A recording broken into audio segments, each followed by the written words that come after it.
Hello YouTube fam, this is Lawana and you're watching Wanna Way. Today I am going to show you how to unmat this wig.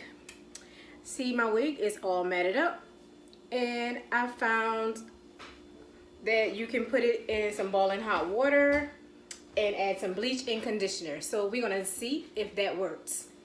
So watch my channel and let's see what happens.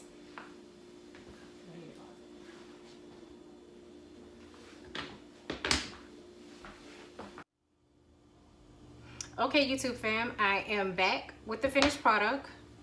This is what the hair looked like after I unmatted it. I just want to show you. Yeah, it really does work.